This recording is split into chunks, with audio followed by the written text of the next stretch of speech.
नमस्कार किसान भाइयों। दोस्तों इस वीडियो में हम जानेंगे कि जो गेहूं में लास्ट स्टेज पे जो हम लास्ट स्प्रे करते हैं वो कौन से फर्टिलाइज़र्स का हमें करना चाहिए जिससे कि हमारा जो गेहूं का दाना है जो उसका बढ़ाव अच्छा हो, दाने की साइज़ अच्छी बढ़े और उसी के साथ में जो बालियाँ आती है उसमें एक समान दाना भरे, मतलब उसमें कोई भी जगह खाली नहीं रहे, ऊपर से नीचे तक एक समान दाना भरे। उसी के साथ में हम इस वीडियो में बात करेंगे कि जो अनावश्यक खर्चा हम फर्टिलाइज़र्स डाल के लास्ट में करते हैं किसान भाइयों, तो वो खर्चा हमें करना चाहिए या नहीं करना चाहिए, या उससे हमें लाभ होता है या नहीं होता है। तो इन सब टॉपिकों पे आज हम इस वीडियो में बात करेंगे। इसी के साथ में जो किसान भाई हमारे चैनल पे पहली दफ़े आए हैं उनसे रिक्वेस्ट है कि आप हमारे चैनल को सब्सक्राइब कर लीजिए और बेल आइकन को प्रेस कर लीजिए, जिससे कि जो हम अगली वीडियो बनाए या और वीडियो बनाए उसका नोटिफिकेशन सबसे पहले आपके पास आए। और अगर वीडियो अच्छी लगे तो एक लाइक वीडियो को भी कर दीजिए। तो शुरू करते हैं हम। किसान भाइयों, हमें किस स्टेज पे कौन से फर्टिलाइज़र्स का उपयोग करना चाहिए, ज़्यादातर किसान भाई नहीं जानते हैं, और जो जानते हैं वो अपनी फसल में खर्चा अनावश्यक नहीं करते, जिसकी आवश्यकता होती है वही फर्टिलाइज़र्स डालते हैं। अब समथिंग समथिंग हर जगह फसल लास्ट स्टेज पे आ चुकी है। कुछ एरिया ऐसे भी है किसान भाइयों जिसमें कि 60 से 70 दिन के आसपास गेहूं की फसल हो, लेकिन ज़्यादातर ये एरिया ऐसे हैं जो लास्ट स्टेज पे फसल आ चुकी है, किसी जगह लास्ट पानी लग चुका है या फिर लगने वाला है। तो ऐसी पोजीशन में हमें कौन सा फर्टिलाइज़र्स का स्प्रे करें जिससे कि हमारे गेहूं का बढ़ाव अच्छा हो, ये तो हम जानेंगे ही कौन सा फर्टिलाइज़र का उपयोग हमें करना चाहिए। उसी के साथ में पहले हम थोड़ा सा विचार इस पे भी कर लेते हैं कि जो किसान भाई लास्ट स्टेज पे यूरिया का स्प्रे करते हैं वो कहाँ तक फ़ायदेमंद होता है। तो जनरली आप जानते होंगे कि यूरिया की अगर हम खासियत देखें तो यूरिया हम हमारे गेहूं की फसल में जो डालते हैं वो डालते हैं कि हमारी गेहूं की फसल अच्छी तरह फुटान ले और उसमें लेंथ अच्छी आए, ग्रोथ अच्छी हो और हरापन रहे। अब किसान भाइयों, अगर हम इसे लास्ट स्टेज पे डालते हैं तो जनरली हमें पता होता है कि जब हमारी गेहूं की फसल लास्ट स्टेज पे है तो उस समय हमें लेंथ बढ़ाने की आवश्यकता नहीं होती, और अगर हम उस समय यूरिया का स्प्रे करते हैं तो लेंथ हमारी जो नॉर्मल लेंथ होनी चाहिए गेहूं की उससे ज़्यादा बढ़वार ले लेती है। जब ज़्यादा बढ़वार लेगी तो उसमें क्या होगा कि जो हमारी गेहूं की फसल है वो गिरने लग जाएगी। जब धीमी हवाएं चलेगी तभी वो गिरने लग जाएगी, या फिर हम जब सिंचाई कर रहे होते हैं तो वो धीमी हवाओं में भी गिरने लग जाती है। तो एक मतलब जो लेंथ वास्तविक होनी चाहिए उस लेंथ से अगर ज़्यादा लेंथ हमारी गेहूं की फसल की होती है तो फिर वो गिरने लग जाती है। अब क्या हुआ, ये तो हुआ यूरिया का फंडा। अब कुछ किसान भाई क्या करते हैं कि लास्ट स्टेज पे zinc, ferrous sulphate, magnesium sulphate वगैरह का भी स्प्रे करते हैं। अब उस समय हमें इन चीज़ों की आवश्यकता किसान भाइयों अगर देखा जाए ना वास्तविक रूप से तो नहीं होती है, क्योंकि जो हम बेसल डोज में देते हैं, पहले पानी के साथ में फर्टिलाइज़र डालते हैं, दूसरे पानी के साथ में फर्टिलाइज़र डालते हैं, तो वो फर्टिलाइज़र्स जब हम डालते हैं तो उसमें क्या होता है कि हमारे गेहूं का जो अच्छी ग्रोथ फुटाने के लिए डालते हैं। अब हमारे गेहूं की फसल में अच्छी ग्रोथ भी हो गई, अच्छे फुटान भी हो गए, उसमें अच्छे कल्लो भी निकल रहे हैं,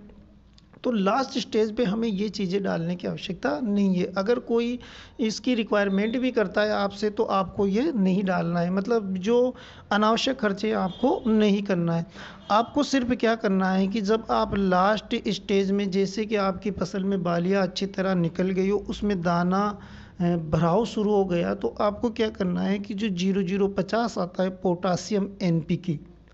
एनपीके जो 0050 आता है जिसमें पोटाशियम की मात्रा आती है, आपको उसका स्प्रे करना है पानी लगा के।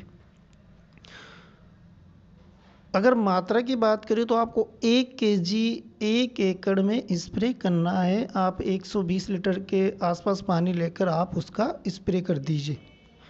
उससे क्या होगा कि आपकी जो फसल है ना उसमें जो दाने का बढ़ाव अच्छा होगा,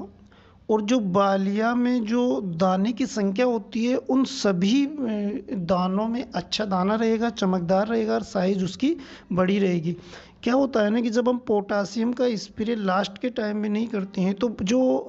तीसरे हिस्से की बाली होती है ऊपर से, वो क्या करती है कि वो भराव अच्छा नहीं लेती है, उसमें दाने नहीं पड़ते। जब आप पोटासियम का स्प्रे कर देंगे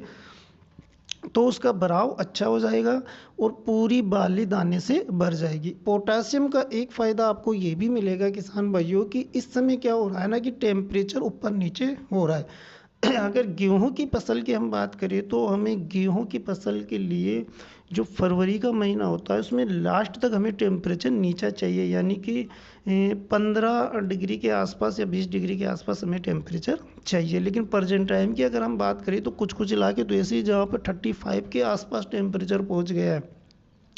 या फिर नॉर्मल हम बात करें तो 30 के आसपास सभी जगह टेम्परेचर है। तो ये क्या करता है कि जब टेम्परेचर ज़्यादा होता है तो हमारा गेहूं का पौधा क्या होता है कि स्टेज में आ जाता है, यानी तनाव में आ जाता है। तो जब पोटासियम का स्प्रे आप इस पर करोगे तो जो गेहूं में तनाव होता है वो तनाव को कम करता है और पौधे को जो टेम्परेचर होता है उसके प्रति सहनशील बनाता है, जिससे कि वो तनाव उसमें कम होता है, आपके गेहूं का दाने में भराव अच्छा होता है। तो आप लास्ट स्टेज पे पोटासियम का स्प्रे कर सकते हैं, यानी कि जो 0050 आता है एनपीके उसका स्प्रे कर सकते हैं। अब अगर मान के चलो आपके गेहूं की स्टेज पे बालियाँ मतलब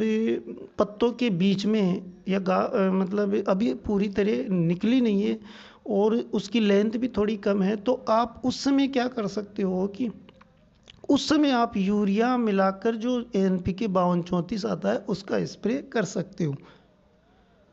अगर आपकी फसल लास्ट स्टेज पे बालियाँ पूरी तरह निकल चुकी है तो आपको यूरिया नहीं मिलाना है, क्योंकि यूरिया उस समय कोई काम नहीं करेगा, आपके पैसे वेस्ट जाएंगे। क्योंकि जनरली आप भी जानते हैं और हम भी जानते हैं कि हम कितना खर्चा जो हमारी गेहूं की फसल है उसमें करते हैं किसान भाइयों। तो मैं नहीं चाहता कि आप अधिक से अधिक के अपने खर्चे को बढ़ाएं, लास्ट स्टेज पे भी अनावश्यक खर्चे करें, आप किसी के बहकावे में नहीं आए। आपको जो आपकी अगर गेहूं की में पूरी तरह बालियाँ निकल चुकी है तो आप उसमें सिर्फ और सिर्फ एनपीके जो 0050 आता है जिसमें पोटासियम की मात्रा है उसी का स्प्रे करना है। वही आपकी जो उत्पादन है उसको बढ़ा सकता है और वही आपके गेहूं में जो दाना होता है उसकी साइज़ बढ़ा सकता है, उसमें चमक ला सकता है और उसका भराव अच्छी तरह कर सकता है। यूरिया कभी भी किसान भाइयों आपकी बाली की ना लेंथ बढ़ा सकता है ना दाने की साइज बढ़ा सकता है, इस बात को आप अच्छी तरह समझ जाइए। तो ये चीज़ें आप करके आपके गेहूं की फसल में खर्चा भी कम कर सकते हो और अच्छा उत्पादन भी ले सकते हो। एक ज़रूरी जानकारी ये भी है किसान भाइयों कि जब आपके गेहूं की फसल में बालियाँ अच्छी तरह निकल गई हो तो आपको उस समय क्या करना है कि जब सिंचाई करें तो हल्की सिंचाई करें, भर के सिंचाई ना करें, क्योंकि उसमें क्या